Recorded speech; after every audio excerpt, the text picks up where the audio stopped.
Good morning, नमस्कार। मैं हूं आपके साथ राहुल। सौमित्र, साथ की बड़ी बात में आज की बड़ी खबरें कौन कौन सी है, यानी पहले हेडलाइंस देख लेते हैं। आज यूक्रेन पहुंचेंगे देश के प्रधानमंत्री नरेंद्र मोदी। पोलैंड से ट्रेन से जा रहे हैं कीव। राष्ट्रपति जेलेंस्की से करेंगे मुलाकात। पहली बार किसी भारतीय प्रधानमंत्री की ये यूक्रेन यात्रा है। अमित शाह का आज से 3 दिवसीय छत्तीसगढ़ दौरा। रात 10 बजे रायपुर आएंगे केंद्रीय गृह मंत्री। कल नक्सल प्रभावित राज्यों के अफसरों के साथ करेंगे बैठक। कोलकाता केस में आज आरोपी संजय रॉय को कोर्ट में पेश करेगी सीबीआई। जूनियर डॉक्टर्स का डेलीगेशन जांच टीम से करेगा मुलाकात। पूर्व प्रिंसिपल संदीप घोष का होगा पॉलीग्राफिक टेस्ट। दिल्ली पुलिस और एटीएस ने 3 राज्यों में की छापेमारी। झारखंड, उत्तर प्रदेश और राजस्थान से 14 आतंकी गिरफ्तार। भारी मात्रा में हथियार और गोला बारूद बरामद।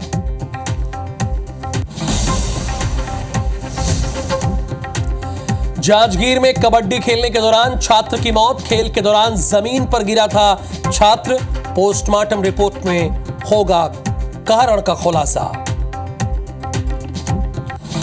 और दतिया में कार ने बाइक को मारी जोरदार टक्कर। हादसे में एक बच्ची समेत 3 लोगों की मौत, एक की स्थिति नाजुक।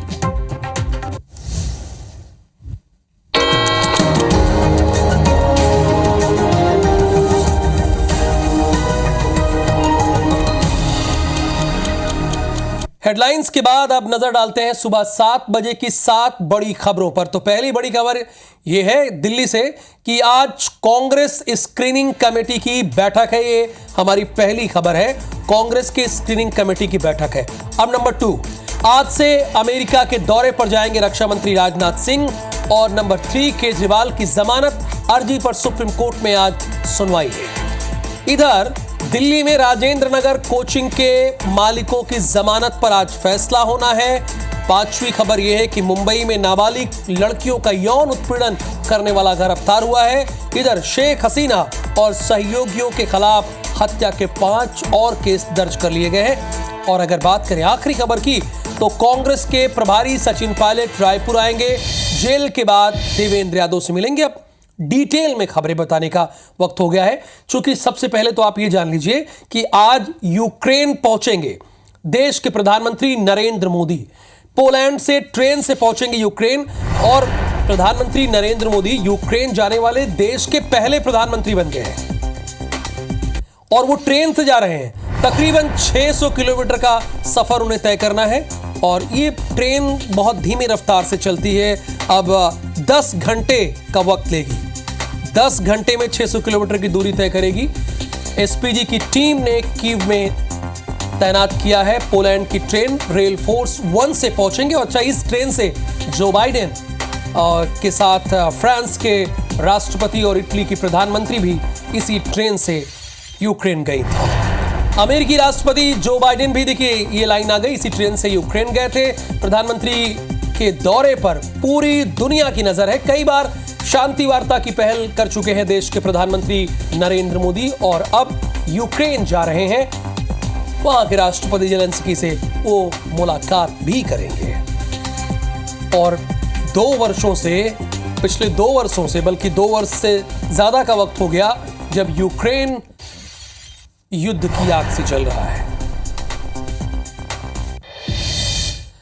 अब आपको रायपुर से एक खबर है, उसके बारे में बताते हैं। गृहमंत्री अमित शाह का 3 दिवसीय आज दौरा है। गृहमंत्री आज रात 10 बजे रायपुर आएंगे। शाह कल सुबह 10 बजे चंपारण जाएंगे। चंपारण में महाप्रभु वल्लभाचार्य आश्रम जाएंगे गृहमंत्री अमित शाह कल सुबह ही 10:30 बजे इंटर स्टेट कोऑर्डिनेशन की बैठक लेंगे।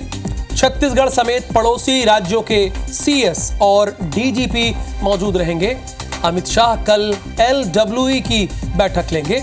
राज्य की सुरक्षा और विकास को लेकर चर्चा करेंगे। 25 अगस्त को गृहमंत्री शाह एनसीबी कार्यालय का उद्घाटन करेंगे। यानी आज रात वो 10 बजे रायपुर आएंगे और ये उनका 3 दिवसीय दौरा है।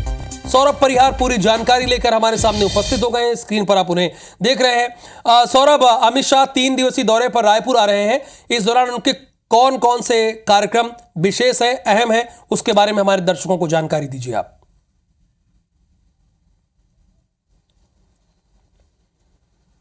बिल्कुल, देखिए राहुल, केंद्रीय गृह मंत्री अमित शाह का यह दौरा जो है काफ़ी मायने में जो है छत्तीसगढ़ के विकास के लिए, और ओवरऑल जो है कि आप समझिए कि केंद्रीय गृह मंत्री जो है एक छत्तीसगढ़ जैसे स्टेट में जो है 3 दिन रह रहे हैं। 3 दिन का उसका दौरा बनाया है। संभवतः ऐसा पहली बार हुआ है, ये तीसरी बार मोदी की सरकार आने के बाद कि केंद्रीय गृह मंत्री अमित शाह किसी राज्य में 3 दिनों तक रुक रहे हैं। तो समझ सकते हैं कि इनका दौरा जो है कई मायनों के लिए जो संदेश देगा। और सबसे बड़ी चीज ये है कि आप देखिए कि चूंकि वो गृह मंत्री हैं, उनको देश की रक्षा जो है करनी है, राज्य की रक्षा करनी है, तो इसलिए सबसे पहले उनकी प्राथमिकता है कि छत्तीसगढ़ में जो नक्सलवाद है उसे कैसे जो निपटा जा सके। और खासकर जो छत्तीसगढ़ से लगे हुए पड़ोसी राज्य है, दक्षिण के जो छत्तीसगढ़ का जो दक्षिणी इलाका है, वहाँ के जो पड़ोसी राज्य है, वहाँ पर भी नक्सलवाद देखा जाता है। तो ऐसे में नक्सलवाद को कैसे खत्म किया जाए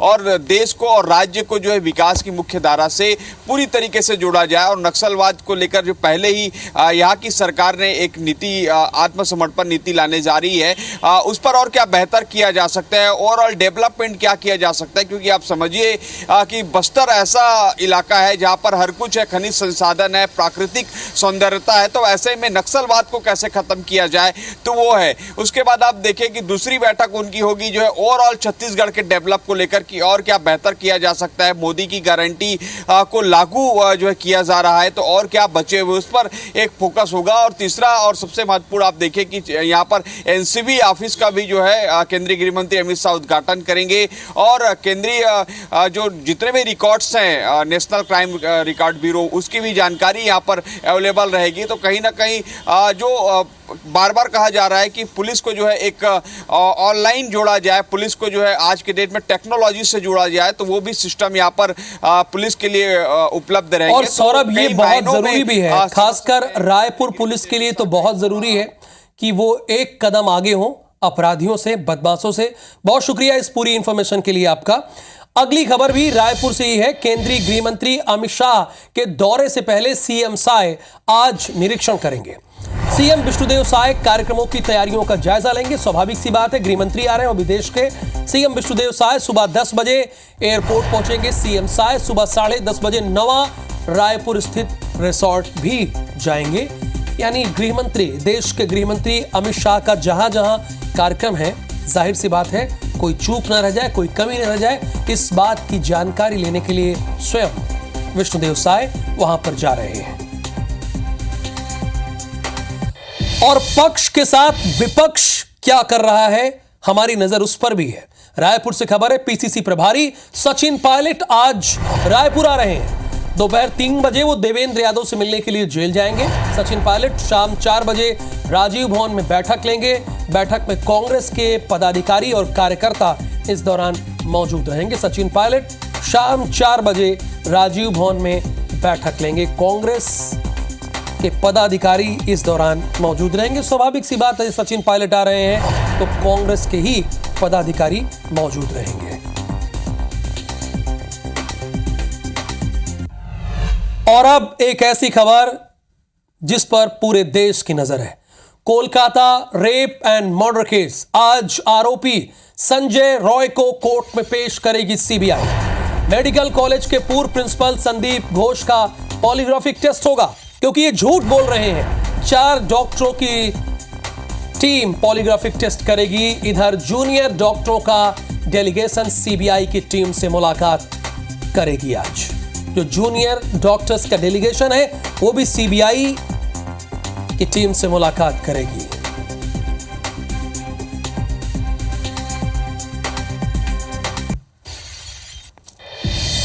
अच्छा, दिल्ली के चीफ मिनिस्टर अरविंद केजरीवाल को जेल या बेल, आप लोग बताइए, जेल या बेल?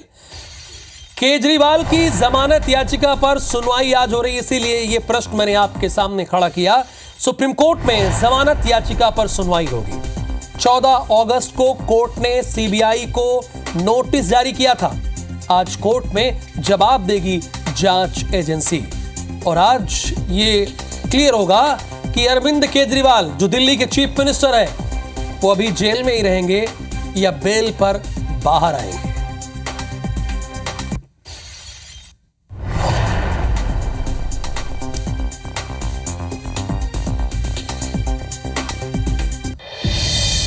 मुख्यमंत्री विष्णुदेव साय के गृह जिले जशपुर में मवेशी तस्करों के खिलाफ एक्शन जारी है।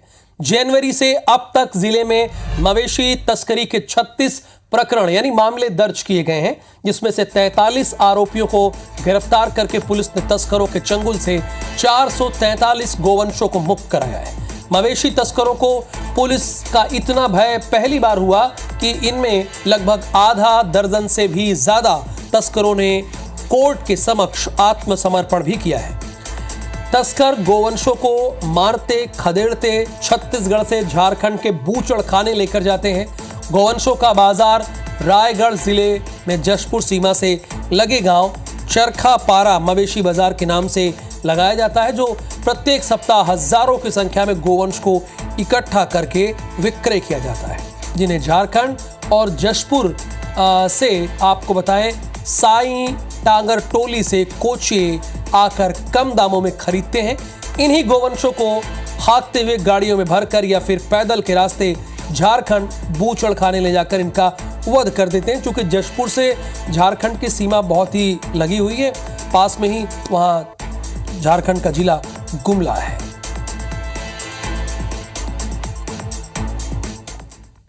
जनवरी से लेकर 36 प्रकरणों में 43 आरोपियों को गिरफ्तार किया गया है और 443 गौवंश को पशु तस्करों से रेस्क्यू किया गया है। आने वाले दिनों में जो ऑपरेशन शंखनाद है इसको और गति दिया जाएगा कि छत्तीसगढ़ शासन की मंशा के अनुरूप पशु तस्करों के खिलाफ एक व्यापक अभियान चलाया जाए। बहुत ही स्पष्ट मैसेज दिया गया है कि किसी भी तरह की पशु तस्करी या कोई भी और अवैध जो गतिविधि है उसको जिले में बर्दाश्त नहीं किया जाएगा और कानून व्यवस्था जो है हमारी प्रमुख प्राथमिकता जिले के लिए रहेगी। छत्तीसगढ़ में भारतीय जनता पार्टी का संगठन चुनाव 4 चरणों में होगा। पहले चरण में बूथ स्तर के चुनाव होंगे, देन मंडल स्तर और फिर जिला स्तर के चुनाव होंगे। चुने गए जिला अध्यक्ष प्रदेश अध्यक्ष चुनेंगे। ये पूरी प्रक्रिया 6 महीने तक चलेगी, यानी नगरीय निकाय चुनाव के बाद तक संगठन चुनाव की प्रक्रिया जारी रहेगी। इसके लिए पूरे प्रदेश में 1 सितंबर से सदस्यता अभियान शुरू होगा, जिसके लिए 1 नंबर जारी किया गया है, जिसमें मिस कॉल करके भी लोग बीजेपी के सदस्य बन सकते हैं। सदस्यता अभियान को लेकर कार्यशाला का भी आयोजन किया जा रहा है। तो वहीं बीजेपी के इस अभियान पर सियासी बयानबाजी भी शुरू हो गई है। पीसीसी चीफ दीपक बैद ने इसे टाइम पास अभियान बताया है। तो वहीं सांसद बृजमोहन अग्रवाल ने पलटवार किया है और उन्होंने कहा है कि भाजपा एक ऐसी पार्टी है जो संगठन के चुनाव करवाती है और कांग्रेस को उन्होंने एक परिवार से चलने वाली पार्टी बताया है। हालांकि अब देखिए, दूसरी पार्टी के बारे में लोग तो आलोचना ही करेंगे ना, स्वाभाविक सी बात है। कांग्रेस का नेता बीजेपी की बुराई करेगा और बीजेपी का नेता कांग्रेस की बुराई करेगा, इसमें कोई बहुत बड़ी बात नहीं है।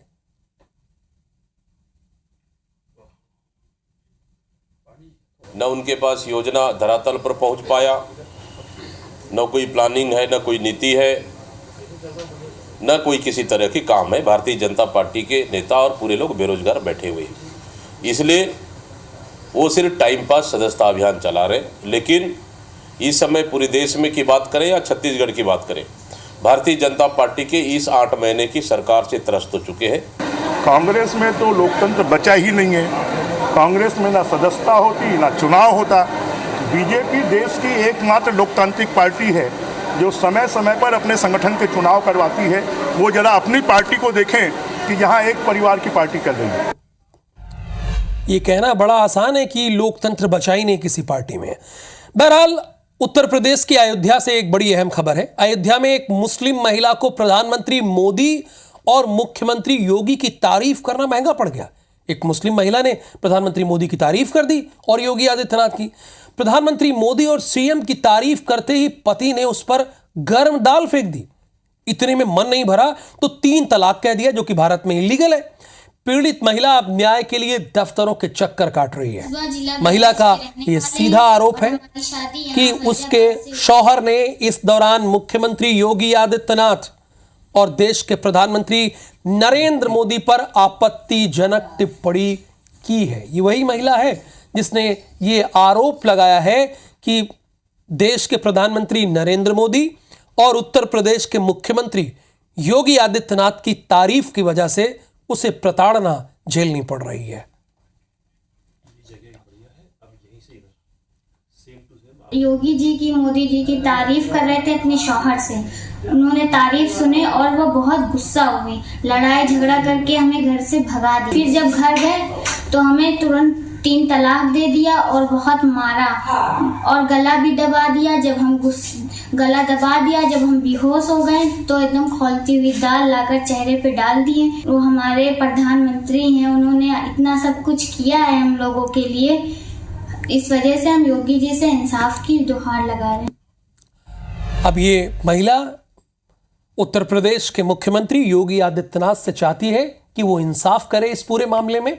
लेकिन जांजगीर चांपा में क्या हो रहा है? जांजगीर चांपा के मुलमुला थाना क्षेत्र से एक दिल दहला देने वाली खबर आई है। यहां कबड्डी खेलने के दौरान एक युवक की मौत हो गई। बताया जा रहा है कि मृतक बीएससी का विद्यार्थी था। मामले में पुलिस जांच कर रही है। असल में बनाहिल के प्राइवेट कॉलेज में कबड्डी खेली जा रही थी। इस दौरान छात्र युवराज सिंह गिर गया, जिसे इलाज के लिए पामगढ़ के हॉस्पिटल ले जाया गया, जहां डॉक्टरों ने युवक को मृत घोषित कर दिया। शव के पोस्टमार्टम के बाद छात्र की मौत का पता चल सकेगा कि उसकी मौत कैसे हुई। अच्छा, बात मध्य प्रदेश के दतिया की करें तो कार ने बाइक सवार को टक्कर मारी है और इस वजह से एक बच्ची समेत 3 की जान गई है।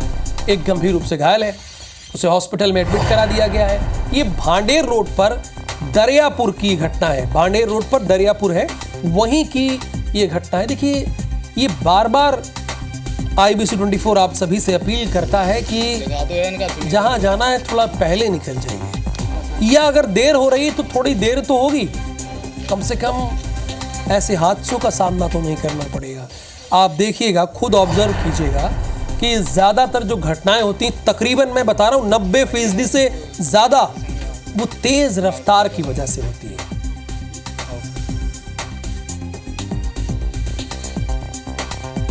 सागर से खबर यह है कि बच्ची से रेप की कोशिश की गई और पता है बच्ची कितने साल की थी? 7 साल की बच्ची से रेप की कोशिश की गई है। चिप्स खिलाने के बहाने खंडहर में ले गया आरोपी। बच्ची भागकर परिजनों के पास पहुंची। परिजनों ने थाने में इस बात की शिकायत दर्ज कराई। ये कैंट थाना क्षेत्र का मामला है। सुबह सुबह मैं भी आपको इस तरह की खबरें नहीं बताना चाहता, कई बार मन नहीं करता है ऐसी खबरें बताने का, लेकिन हमारे समाज में क्या हो रहा है, किस तरह के लोग हैं, अपने बच्चों को क्या सिखाना है, कैसे सेफ रखना है, ये सजग करने का काम हमारी टीम का है और हमारी टीम लगातार इस काम को करती रहेगी। शिवम दत्त हैं, सागर से हमारे संवाददाता हैं, उनसे इस खबर के बारे में पूरी जानकारी लेते हैं। शिवम, जो खबर आपने फाइल की है, हमारे दर्शकों को बताया है कि एक 7 साल की बच्ची के साथ गलत काम करने की कोशिश की गई है। उस आरोपी को पुलिस ने गिरफ्तार किया कि अगर गिरफ्तार किया तो किन किन धाराओं में केस दर्ज किया है, वो भी जानकारी हमारे दर्शकों को दीजिए आप।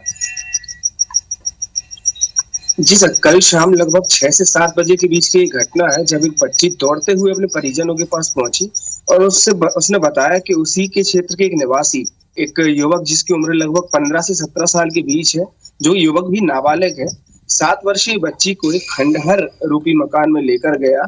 कुरकुरे खिलाने के लालच में खंडहर रूपी मकान में लेकर गया और वहां पर उसके साथ दुष्कर्म करने का प्रयास किया। ये सूचना पाते ही, ये जानकारी लगते ही परिजन और क्षेत्रवासी सीधे बच्ची को लेकर कैंट थाने जा पहुंचे और शिकायत की मांग करने लगे। पुलिस ने तुरंत ही आरोपी को अभिरक्षा में लिया और मामले की जांच में लग गई। फिलहाल किन धाराओं में मामला दर्ज किया गया है, इसकी जानकारी पुलिस द्वारा मीडिया को नहीं दी गई है, क्योंकि मामला देर रात दर्ज किया गया है। मामला दर्ज करते हुए पुलिस को 3 से 4 बजे रात का समय हो चुका था, लेकिन पुलिस ने रात में 10 बजे के आसपास ही आरोपी को अभिरक्षा में ले लिया था और मामले की जांच शुरू कर दी थी। शुक्रिया शिवम दत्त इस जानकारी के लिए आपका। देखिए, एक सबक है इस खबर से, किसी भी अजनबी से आपका बच्चा कोई कुछ दे रहा है तो उसे नहीं लेना है, ये आप सिखाइए। खबर ग्वालियर से है। वीआईपी मूवमेंट के दौरान विवाद हो गया है। आर्मी के मेजर और ट्रैफिक जवान के बीच मारपीट हो गई है। मेजर और ट्रैफिक जवान के बीच कार ने मारी थी मेजर की कार को टक्कर। मेजर के परिचितों ने थाने में हंगामा कर दिया। हंगामा देखते हुए बड़ी संख्या में पुलिस बल बुलाया गया। मेजर की पत्नी ने पुलिस पर मारपीट का आरोप लगाया। मिलिट्री पुलिस और पूर्व सैनिक भी थाने पहुंच गए। मेजर को हिरासत में लेने की सूचना मिलने पर ये सभी थाने पहुंचे। MITS कॉलेज इंद्रमणि नगर चौराहे की घटना है। गोले का मंदिर थाना क्षेत्र का ये मामला है।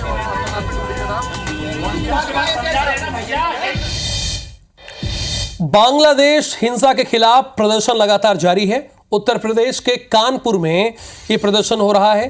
भारतीय जनता पार्टी और विश्व हिंदू परिषद का ये प्रदर्शन है। कई हिंदू संगठनों ने भी इसमें हिस्सा लिया है। हजारों की संख्या में सड़कों पर लोग उतरे हैं। हजारों की संख्या में, मैं आपको बता रहा हूं, तस्वीरें भी आप देख सकते हैं। यानी बांग्लादेश में जो कुछ हिंदुओं के साथ हो रहा है, बांग्लादेश के अल्पसंख्यकों के साथ हो रहा है, यानी वहां पे अल्पसंख्यक तो हिंदू हैं, उसके खिलाफ ये प्रदर्शन किया जा रहा है। और ये प्रदर्शन भारतीय जनता पार्टी के कार्यकर्ता और विश्व हिंदू परिषद के कार्यकर्ता कर रहे हैं। ये कानपुर की तस्वीरें हैं जो आप देख रहे हैं।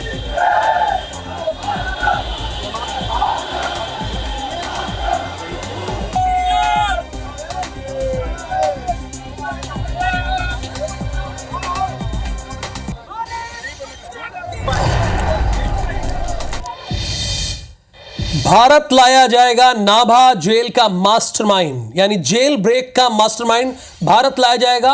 हांगकांग से भारत लाया गया है रमनजीत सिंह। प्रत्यार्पण के जरिए भारत लाया गया है। 2016 में आपको ध्यान होगा कि नाभा जेल ब्रेक कांड हुआ था।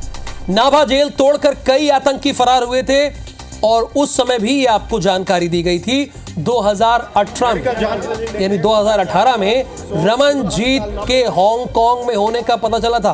पता चला कि वो हांगकांग में छिपा बैठा है। इंटरपोल की मदद से इसे भारत लाया गया है।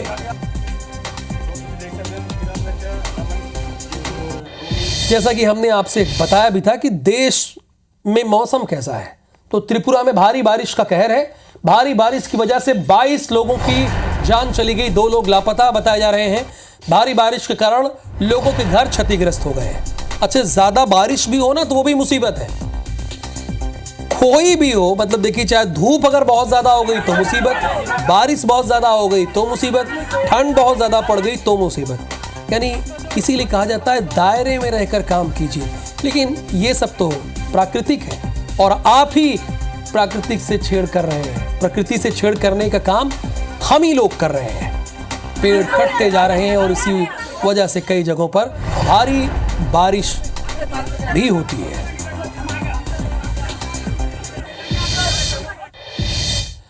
अब आगे आपको देखना है हमर बानी हमर गोठ, यानी छत्तीसगढ़ी भाषा में जम्मो खबर।